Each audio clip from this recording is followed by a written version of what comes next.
Magandang umaga po sa inyo lahat. Kala ko, Pastor Boyet, pakantayin ka muna eh. Pampalis na ng kabay. Amen. Meron po ba?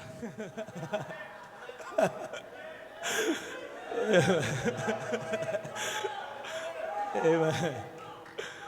Okay, so salamat po sa Panginoon at sa privilege po magbahagi ng salita po ng Diyos. Tayo po tumayin lahat and let's open our Bibles in the book of Genesis. And I hope kayo po ay nakatulog po gabi.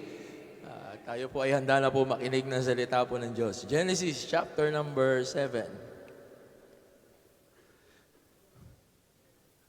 Let's read one verse from that chapter and then we'll go to chapter 9 and then chapter 12.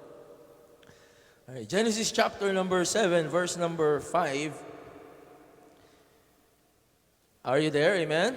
All right, verse number 5. Ready now? Please read, begin.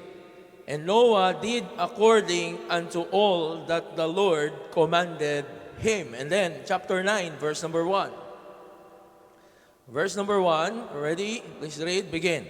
And God blessed Noah and his sons and said unto them, be fruitful and multiply and replenish the earth. God blessed Noah. And then chapter 12, verses number 1 to 3.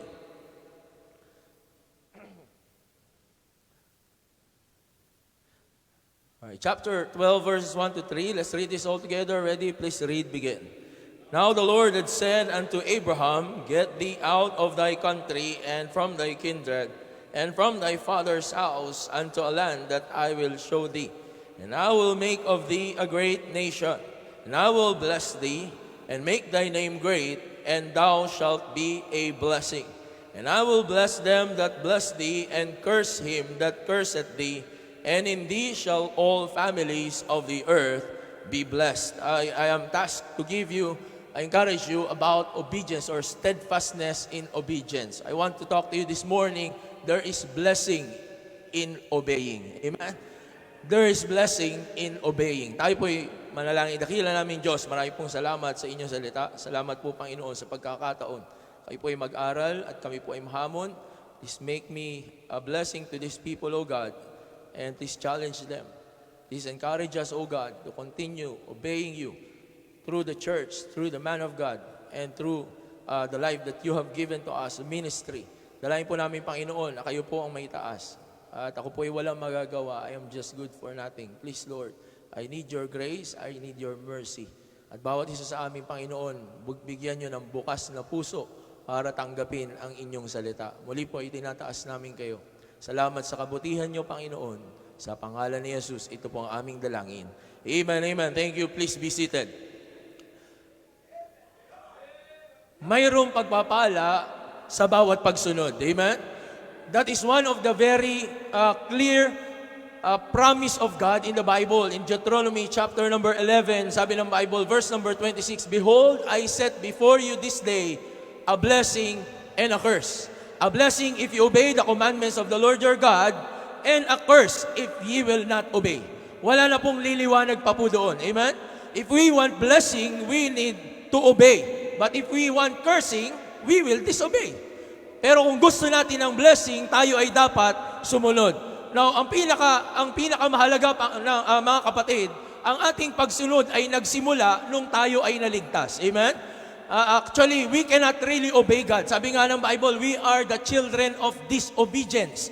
Nung tayo po ay hindi pa sumasampalataya sa ating Panginoon. But on Romans chapter number 6, verse number 17, sabi ng Bible, we have obeyed from the heart that form of doctrine that was delivered unto us. So ang pagsunod talaga sa Panginoon, it's not primarily our action.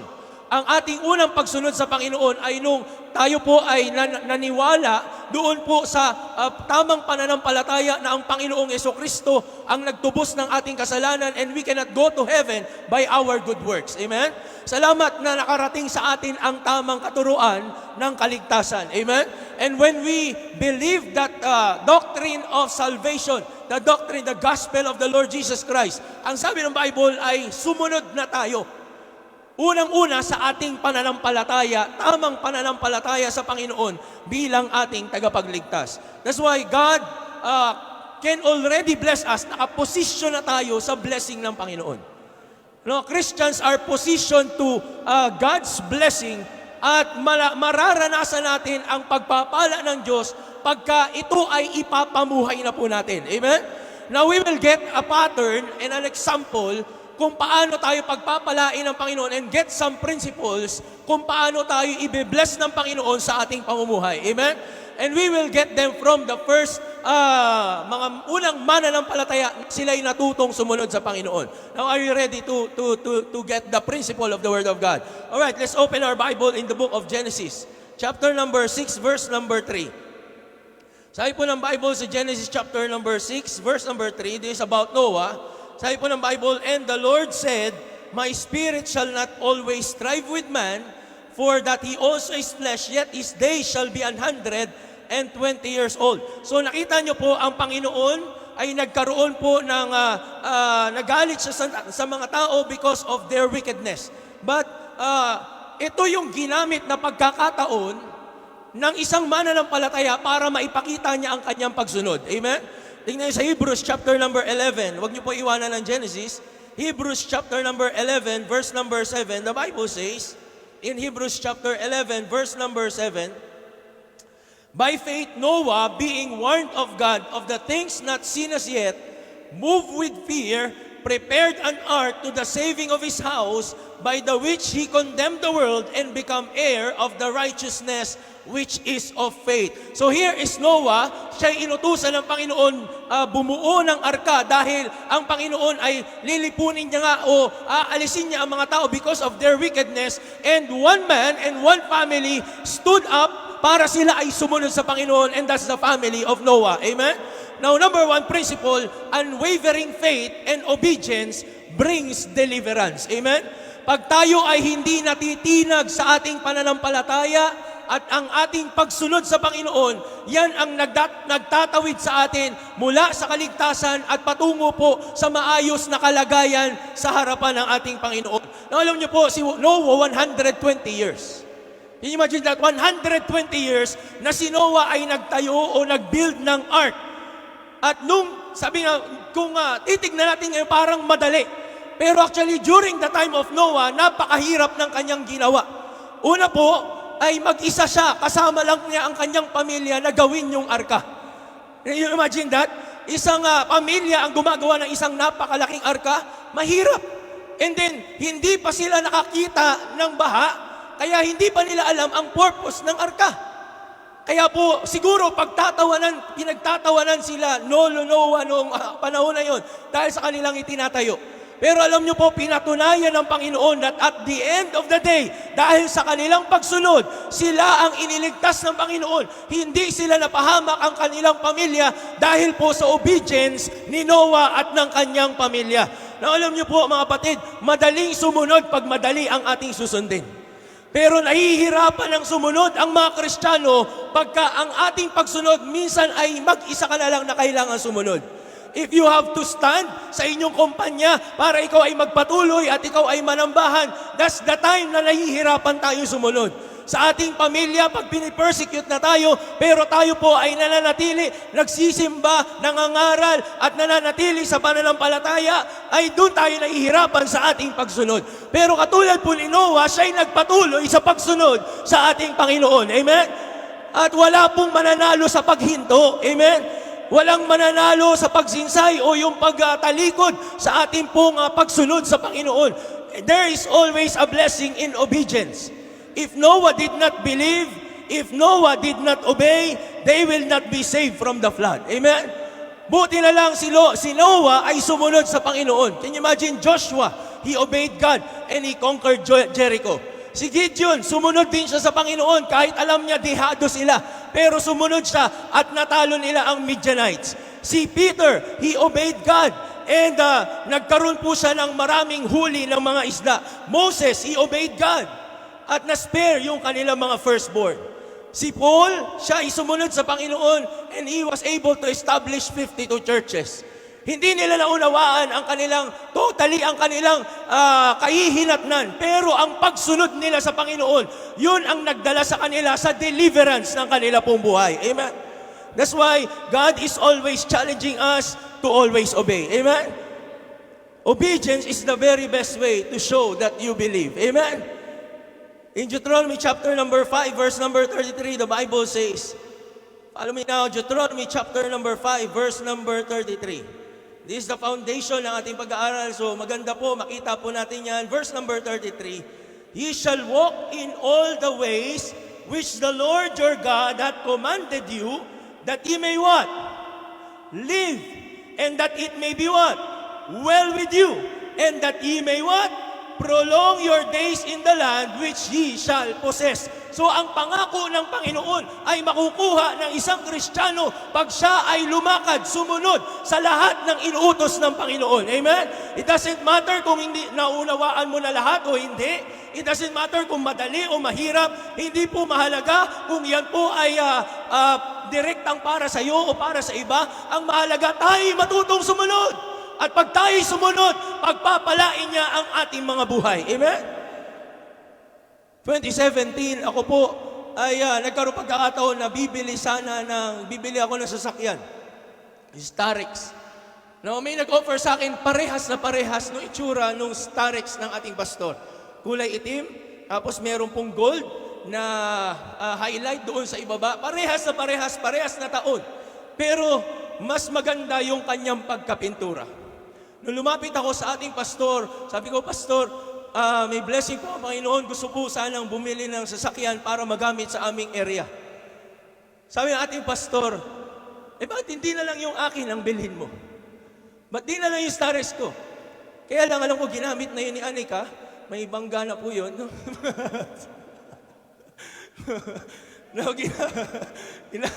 Ginagamit niya po yun sa area, pinalulundo. Pag titignan niyo po, ang ganda nung isang in-offer, ang kinis nung katawan nung Starex. Nung una, nagtataka ko, siguro, gusto lang ni Pastor talaga ma-dispose itong kanyang sasakyan. may bangga na eh. Pero, di ba, nag-iisip ako, ito sana, mas maganda eh. Hindi pa naman nakikita ni Pastor to eh. Pero, sabi ni Pastor, ito na lang ang kunin mo. Sabi ko po, sige po, Pastor. Pero nandun ako habang naglalakad ako palayo, mas maganda yung isa eh. Mas maganda talaga kasi nakita ko po yung yung Starex eh. Sabi ko, mas maganda talaga yung isa. Pero salamat po, tinuruan tayo sumunod. Binili ko po, yung pong kay Pastor ang napasa amin. Yung po yung ginagamit niya sa area. Yung po yung ginamit namin doon sa Bicol. Pero alam niyo po, after 2 weeks, yung nag-alok sa akin ay bumalik sa akin. Sabi niya, Sir, buti na lang, hindi mo binili yung inalok ko sa iyo.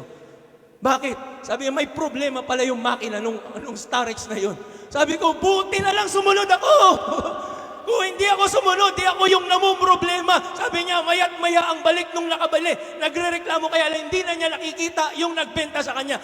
Kung hindi ako sumunod, ako yung pabalik-balik doon. Salamat, natutunan nating sumunod sa man of God. And it gave me deliverance mula sa problema na aking mararanasan. Amen? Alam niyo po, minsan di natin maunawaan. Katulad ni Noah, pinagtatayo siya ng malaking arka. Bakit ba, ano bang gagawin dito? Para saan ba ito? Anim lang, wawalo lang kami. Ang laki-laki naman itong paglalagyan namin.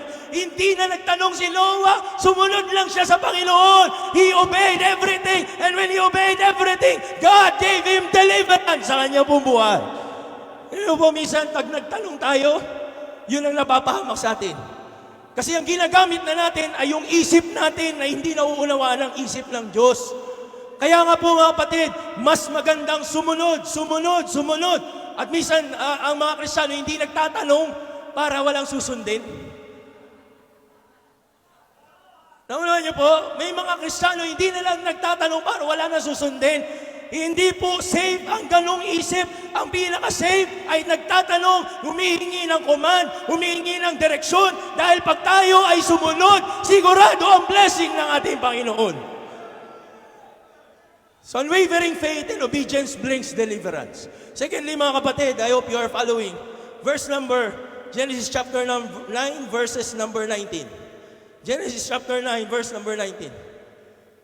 Nauna kalungkot, mga kapatid, may part ng storya ng buhay ni Noah na makita po natin na nagkaroon ng problema ang kanyang pamilya. Chapter 9, verse number 19. Sabi po ng Bible, and these are the three sons of Noah, and of them was the whole earth overspread.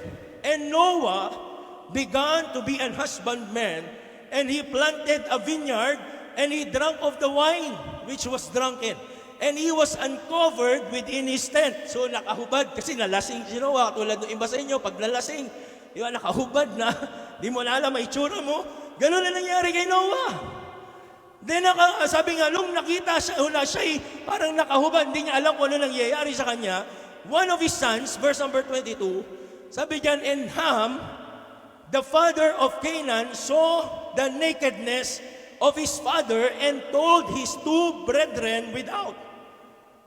Nakita niya yung pagkahubad ng kanyang tatay, at imbes na itago niya, kumutan niya ang kanyang tatay, ay lumabas siya at chinismis niya doon sa kanyang kapatid. Ano niyo si Papa, nakahubad doon sa loob. Can you imagine what happened? Alam niyo po, during their time, it was big deal. Dahil po, yung si Noah ay tatay niya, God expects every children to be doon pa naman talagang dapat nagre-respeto ang mga anak. Ngayon na lang wala And then sabi nga, di ba mapapahiya, pag nakita ang kahubaran, ito ay kahihiyan ng isang tao, lalo na ng isang tatay. Pero nakita. Alam niyo po, although sila ay nakaligtas na mula sa flood, pero itong si Ham, hindi buo ang kanyang puso talaga ng pagsunod sa Panginoon. The heart of Ham, ito'y na-reveal na ito po ay meron pong unsettled condition o ito ay may mga doubts sa fully na pagsunod sa Panginoon. That's why number 2, I want you to take note of this. Unsettled heart for God breeds more disobedience. It will breed. Pag sinabing nagbi-breed, pag ikaw ay nag-aalaga, nagpaparami ka ng alaga. Di ba po? Nagpaparami, nagpapalahi ka. Alam niyo po, ang masamang lahi ay dumadami. Pagka ang lahi ay hindi maganda, pag yan ay hindi napigilan, yan ay dumadami. Now, alam niyo po, ang lahi ni Ham na nagsimula nakita doon sa kanyang pag-disrespect sa kanyang tatay na hindi niya tinago ang kahubaran ng kanyang tatay. Alam niyo po, nag-breed ito ay lumagana para mas mag-produce pa ng mas maraming disobedience. Tingnan niyo po, tingnan niyo yung lahi na lumabas kay Ham. No, go to chapter 10. Verse number 6. Sabi po ng Bible, and the sons of Ham, yan, ito na yung lahat ng kanyang mga anak. Si Cush, si Miriam, Phut, and Canaan. So, lalakdaw tayo. Tingnan niyo sino yung mga lumabas na mga tao sa kanya. Verse number 8.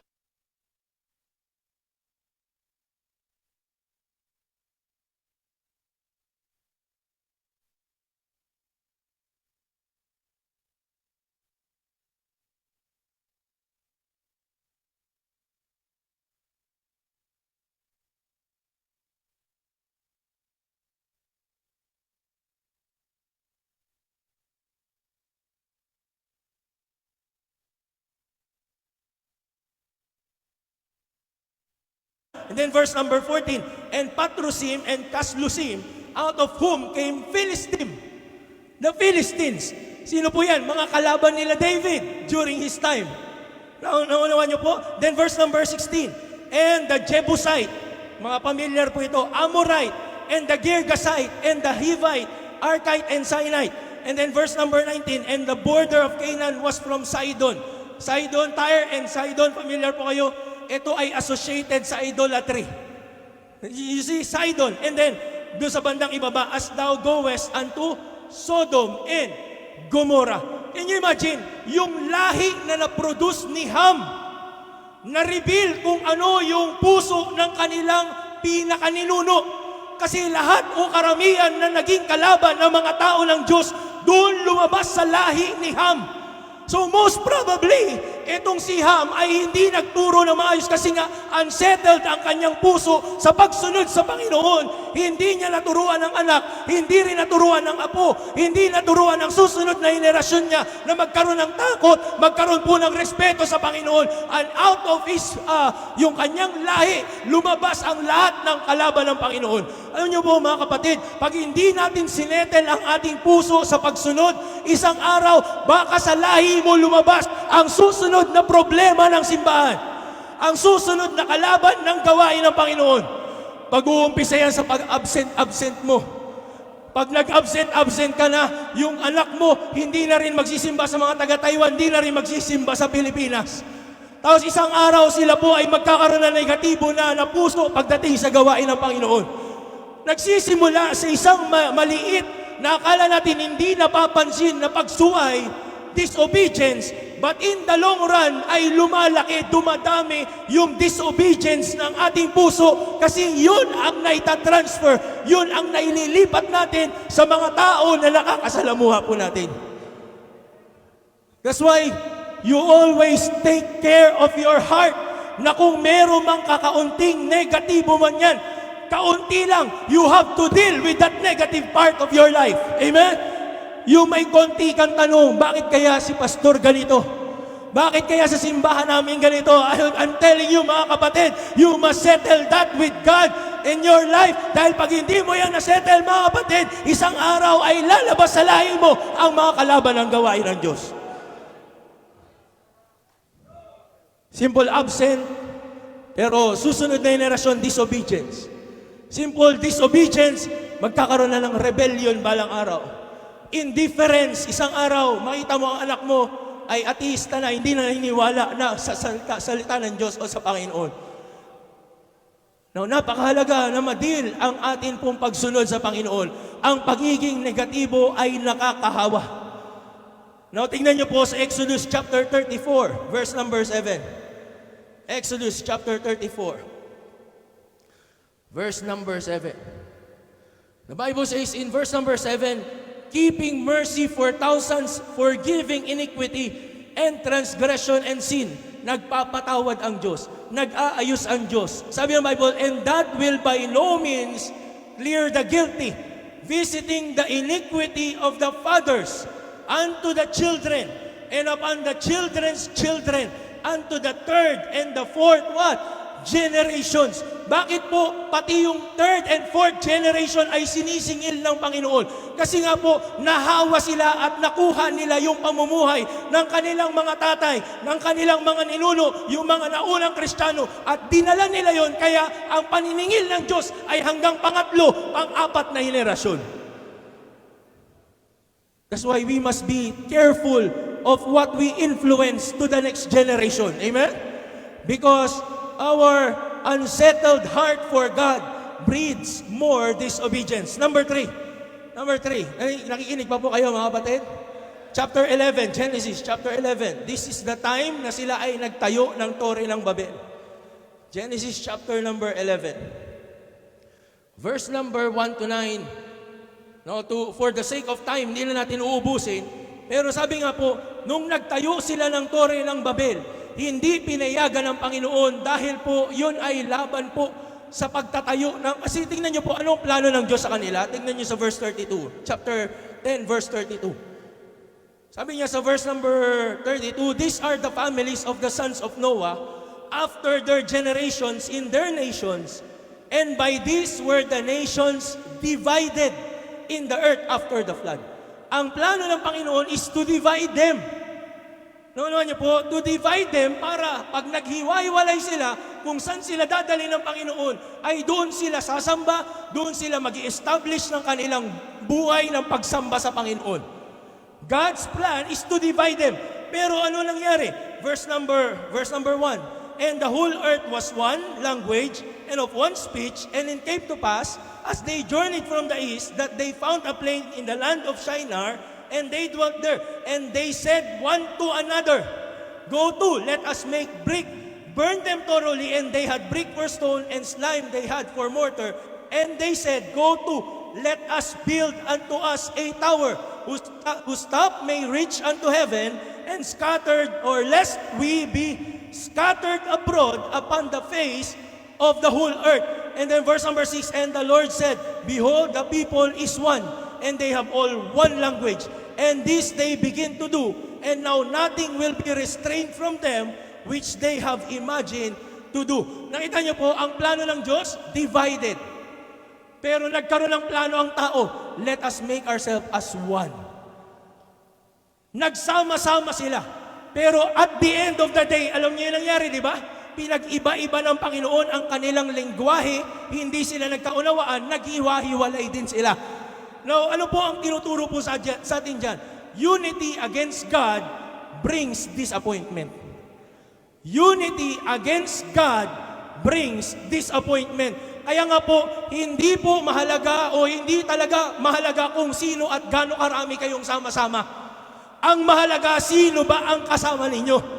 Kung kasama ang Panginoon, sigurado panalo tayo. Pero kahit nasabihin natin sobrang dami, pero hindi kasama ang Panginoon, talo pa rin tayo. Amen? Kaya nga po, hindi tayo nagpaparamihan ng impluensya na lalaban ng negatibo. Minsan pagka hindi mo nagustuhan yung authority, hindi mo nagustuhan ng simbahan, pupunta ka sa kabilang kapatiran na negative din at magsama tayo na paramdam natin na hindi natin gusto yung nangyayari. Alam niyo po, hindi mahalaga ang sama-sama pagka tayo ay kalaban ng Panginoon. Ang mahalagang pagsasama-sama ay ang pagsasama-sama para sa Panginoon. Amen? Kaya po, salamat meron tayong pastor na tayo pinagsasama-sama niya sa tama. If God be for us, who can be against us? Amen? Pero kahit milyon ang pagsamahin mo, libo ang pagsamahin mo, pag hindi kasama ang Panginoon, talo, disappointed ang kahantungan po niyan. You cannot fight God. Kaya nga ang sabi ng Bible, Proverbs chapter 16, verse number 15, everyone that is proud in heart is abomination to the Lord. Though hand, join in hand. Ibig sabihin, magkapit, bisig pa kayo, maghawak kamay pa kayo, he shall not be unpunished. Amen? Hindi tayo pwede lumaban sa Panginoon. Amen? Kaya nga ang pinakamaganda ay magsama-sama na lang tayo sa gawain ng ating Panginoon. Meron pong college basketball na, this is a true story, sila ay pumasok sa court, tapos sabay-sabay sila na pinasang bola, pasahan po sila hanggang doon sa kabilang side. Nag-shoot ng bola, pero point ng kalaban. Bakit? Mali yung court na kanilang pinuntahan. Alam niyo po, mahalaga na teamwork, pero hindi mahalaga ang teamwork pag mali ang ating pupuntahan. Amen? Kaya mas magandang kasama yung alam mong nasa tama. Salamat sa Panginoon, our pastor has been faithful to God and has been proven na siya ay sumusunod sa Panginoon. Let us join him sa pagpapatuloy ng gawain po dito so that at the end of the day, we will be victorious for the Lord. Ayaw nating lumabas sa huli na katatalunan. Amen? Gusto natin tayo magkakasama, nagtatagumpay sa gawain ng Panginoon. There was a time in my life na yung aking best friend ay umalis sa simbahan. Although there, sabi nga, best friend mo may impluensya sa'yo. Pero sabi ko, I will not communicate with you anymore. Why? Kasi ako ay tinawag ng Panginoon dito at wala naman akong dahilan para umalis dito. Meron akong niligawan noon. Noon pa yun.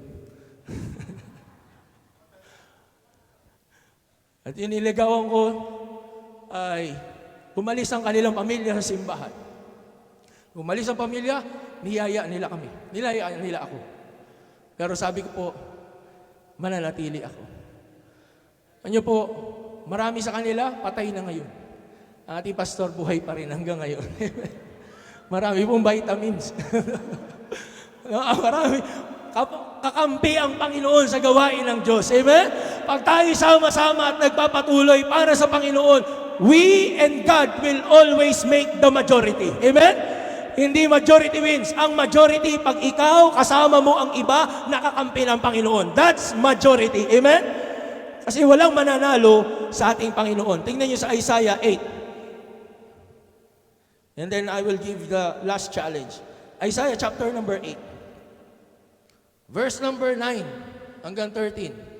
Get this verse. Sabi niya, Isaiah chapter number 8, verses number 9 to 13, Bible says, associate yourselves, O ye people. Isa, pagsama-samahin nyo pa ang sarili nyo. And ye shall be broken in pieces. Mababasag at mababasag kayo. And give ear, all ye of far countries, gird yourselves, and ye shall be broken in pieces. Gird yourselves, and ye shall be broken in pieces. Can you imagine that? 3 beses sinabi niya, magwawatak-watak kayo. Magwawatak-watak kayo. Magwawatak-watak kayo. Hindi pa ba kayo naniniwala sa Panginoon? Di ba sabi niya, ye shall be broken to pieces. Take counsel together and it shall come to naught. Walang mapupuntahan ang pinaglalaban nyo. Aglaban kayo sa Panginoon. Speak the word and it shall not stand, for God is with us. Amen? Pagkasama mo ang Panginoon, walang pwedeng lumaban sa iyo. Amen? Kaya nga sabi niya, say not ye. Verse number 12, a confederacy. Mahirap talaga ang mga federasyon. No? May mga federasyon, ibang klase talaga ang takbo na isip niyan. To all them to whom these people shall say a confederacy, neither fear ye the fear, be not afraid. Sanctify the Lord of hosts himself, and let him be your fear, and let him be your dread. Amen? Huwag tayong magpadala sa tao. Lagi dapat ay siguraduhin natin kasama natin ang Panginoon. That's the right kind of obedience. Amen? And then lastly, mga kapatid, back to Genesis chapter 11. Unity against God brings this disappointment. And then lastly, Deuteronomy chapter number 11, Genesis chapter 11, verses number 31 and 32. The Bible says, and Terah took Abraham his son, and Lot the son of Haran his son's son, and Sarah his daughter-in-law, his son Abraham's wife, and they went forth with them from Ur of the Chaldees to go into where? The land of Canaan. Si Terah, siya ay lahi ni Shem. Lahi siya ni Shem. Saan niya pinlanong dalhin yung kanyang pamilya? Canaan. Naalala niyo si Canaan?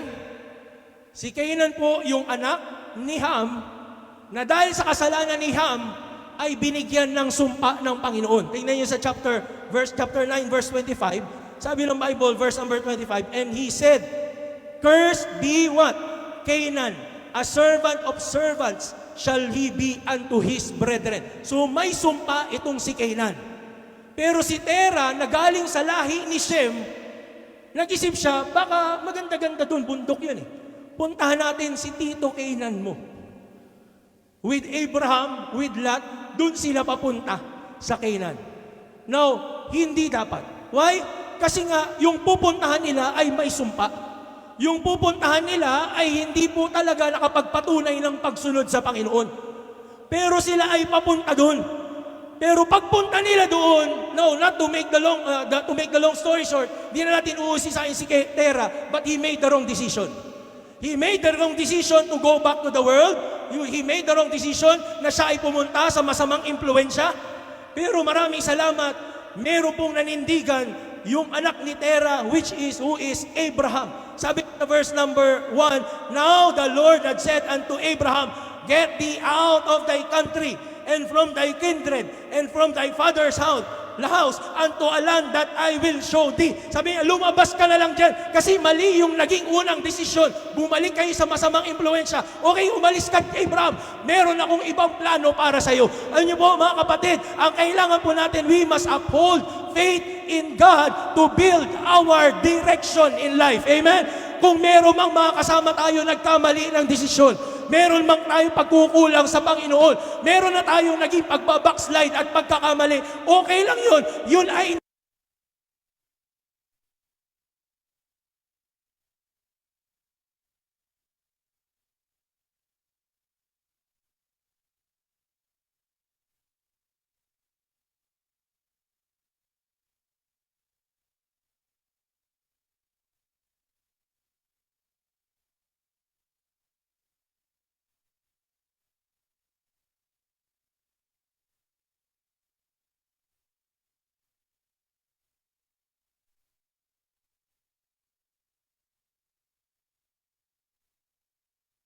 hindi naging malakas. Pero hindi pa huli ang lahat, kapatid.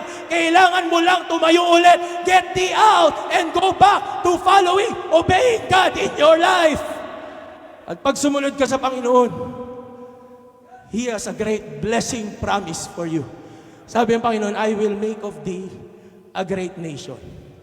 Hindi ka kumapit sa patalim kay Canaan. Pwede namang nauna na sila dun pero hindi siya kumapit dun. Bumalik muna siya sa Panginoon and let God build His direction in life. Amen? At nung binild ng Panginoon, He became the father of our faith. And that's why we are blessed. Because we are blessed after the faith of our father, Abraham. Amen? Kaya mga kapatid, upholding faith in God will bring us back to a good direction. Amen? Marahil nagkamali ka, nag-backslide ka, at ngayon nanunumbalik ka, kailangan lang ng Panginoon. Tumayo ka ulit at sumunod ka sa Panginoon. Amen? Tayo po'y manalangin. Dakila naming Diyos, maraming po salamat sa inyo sa kita. Thank you for the Word of God that you gave us, challenged us. We need to obey for blessings to come. Minsan po bumabagsak. Pero ginawa po katulad ni Abraham. Nagkamali, bumagsak ang kanyang tatay, ang kanyang mga nauna na authority, but he decided to get out and go back, follow you. Dalayan ko po, Panginoon, bawat isa, hamunin niyo po ng tamang pagsunod. We will not be dependent on people. We will not be dependent on material things. Siguraduhin po namin na kami sumusunod sa inyo.